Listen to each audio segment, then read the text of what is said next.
Classificação indicativa. Livre para todos os públicos.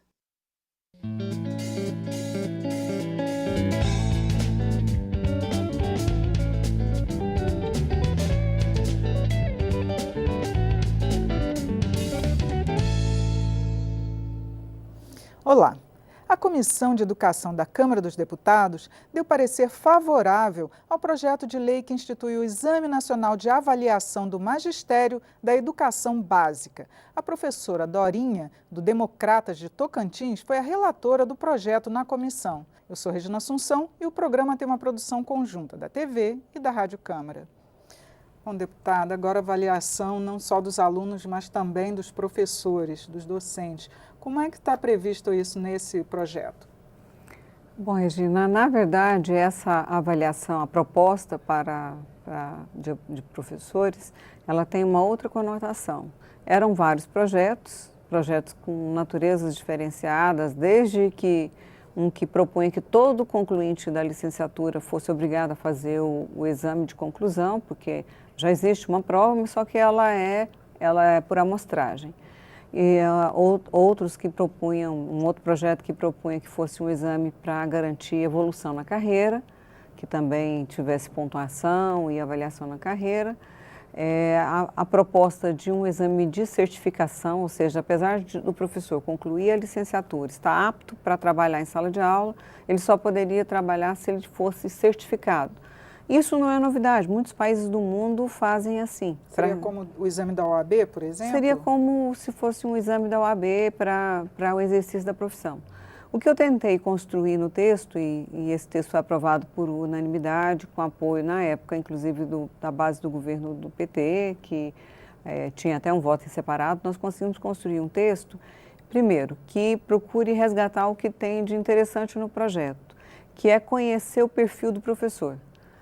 É um exame voluntário, então o professor vai se inscrever no exame se ele quiser, se tiver interesse em conhecer a sua própria formação, em que áreas ele pode melhorar, ele é gratuito e seria realizado pela instituição do Ministério da Educação, que hoje é o INEP, amanhã pode ser uma outra instituição que realiza exames.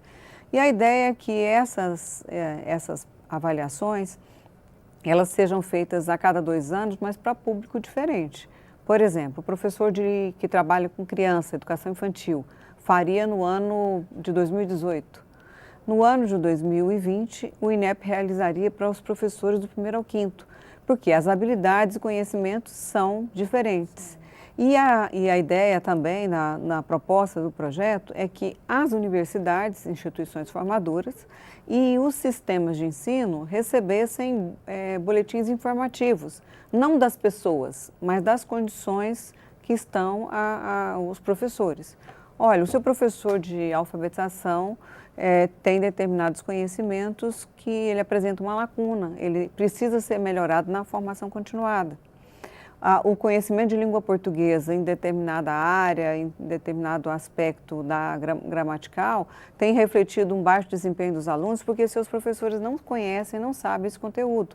Isso serviria para a universidade melhorar a sua formação e para o sistema de ensino que gasta milhões em formação continuada e muitas vezes sem nenhum tipo de resultado. O professor voluntário que participou desse exame recebe ele individualmente o seu boletim, né, a sua informação. Boletim que eu digo é a informação. A escola não teria acesso? A escola nem o sistema não tem acesso individual. Então não tem jeito de ranquear professor, de categorizar professor. Isso vai servir para o professor saber e ele buscar a sua complementação de formação. Ele pode fazer esse exame quantas vezes ele quiser. Ele fez o exame agora. Olha, eu tinha dificuldades em conteúdos, eu trabalho de 1º ao 5º. A matemática, eu tinha uma grande fragilidade em determinado conhecimento. Eu vou estudar, o meu sistema me ofereceu formação, eu vou fazer a prova novamente para ver se eu melhorei o meu desempenho. Na verdade, uma forma de melhorar a formação inicial, a formação continuada e, acima de tudo, dar ao professor oportunidade de se atualizar, de melhorar o seu desempenho. E pode, logicamente, o sistema usar para formas de seleção, mas aí tudo combinado usando a parceria com a INEP. Pois é, agora não sendo ranqueado, no caso o professor nem poderia usar como currículo para as outras escolas que ele viesse a dar aula, ou até mesmo para fazer concursos públicos. Qual seria o atrativo para que ele realmente fizesse, já que não é obrigatória a prova? O atrativo, eu imagino que seja ele melhorar o seu desempenho. Não é que ele não pode usar, ele pode usar se ele quiser. Ele pode dizer, olha, eu fiz o exame e me saí muito bem, olha aqui os meus resultados. Se ele quiser usar, é um instrumento que vai estar a critério do professor. E não como uma condição de repente, tem uma vaga e a escola diz, eu vou selecionar pela nota do ENAMEB, do Exame Nacional, os melhores professores. Sim. Porque o objetivo do exame, pelo menos nesta fase inicial do programa, é muito mais de ajudar o professor, a instituição formadora e o sistema. E, logicamente, o objetivo final, o aluno. Porque se eu vou ter um professor melhor formado, o aluno vai ter oportunidades de realmente ter uma boa formação também.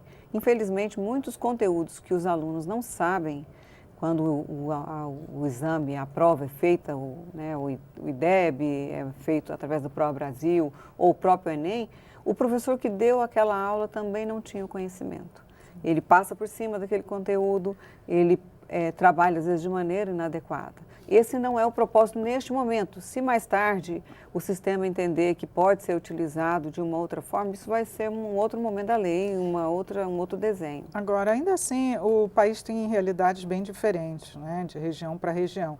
Esse exame nacional, ele não ficaria muito restrito, já que teria que ser com base numa realidade de cada uma dessas regiões?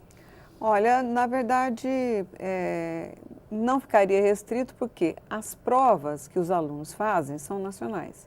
Nós temos hoje em construção uma base nacional comum, ou seja, independente da região que o professor atua, ele vai ter que ministrar determinados conteúdos da base nacional. Então, esses conteúdos da base nacional, qualquer professor tem que saber. E acredito que o professor vai ser motivado, porque é lógico que é voluntário, mas ele não vai gastar nada com isso. É um exame gratuito, feito pelo próprio INEP. Em alguns municípios, eles têm dificuldade até de fazer a seleção, concurso público. Sim. São pequenos, não têm dinheiro para contratar uma boa empresa para selecionar os melhores. Quem é que não quer ter o melhor professor na sua rede, claro, com melhor qualificação? No Brasil, eu penso que nós vamos enfrentar algumas barreiras.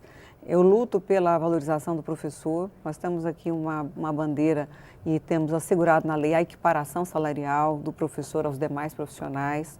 É preciso o professor ter uma vinculação a uma única escola, isso quer dizer carreira valorizada, mas nós temos que entender que a escola tem uma missão, né? Ela tem uma missão de ensinar, aprender, garantir o direito do aluno. E isso vai ser feito à medida que o professor esteja bem formado, bem qualificado. Né? Então, assim, acredito que o programa que está sendo criado, ele vai ser um programa que vai ser aprimorado ao longo do tempo. Mas nós não podemos permitir que um professor assuma química sem saber química, que dê aula de matemática sem conhecer matemática. Então, inicialmente, o projeto tem esse objetivo, ajudar as universidades e faculdades que formam professor a saber como ela pode melhorar o seu currículo de formação, ajudar os sistemas também e o professor. Nós todos somos autodidatas, né? Você ouve uma informação que você não conhece, você vai procurar. Hoje a gente pega logo, está ouvindo um termo que você não sabe o que é, você pega seu celular e logo quer saber o que é aquilo, um conhecimento. Imagine o professor que tem essa tarefa, que está na sua sala com um monte de aluno, todo mundo ali antenado, pesquisando. O professor está constantemente aprendendo. E aqui na Câmara a tramitação já está bem adiantada, né? Já está passando na última comissão, que é a CCJ. É um projeto que, como eu disse, ele veio do Senado e teve vários projetos apensados, e é muito importante que os próprios projetos apensados são projetos de diferentes correntes políticas. O deputado Gastão Vieira, o deputado Carlos Abicalil, que é ligado ao movimento sindical, historicamente. O Exame Nacional de Competências foi proposto inicialmente pelo ministro Fernando Haddad. O objetivo final é de colaboração e de melhoria do desempenho e da qualidade da educação básica pública. Tá certo. Deputado, muito obrigada por suas informações. Eu que agradeço. Eu conversei sobre o Exame Nacional de Avaliação do Magistério da Educação Básica com a deputada professora Dorinha, que é do Democratas de Tocantins. E você pode acessar esta e outras edições do programa em nosso site, é no câmara.leg.br/palavra aberta. Eu sou Regina Assunção e agradeço a sua audiência. Até a próxima.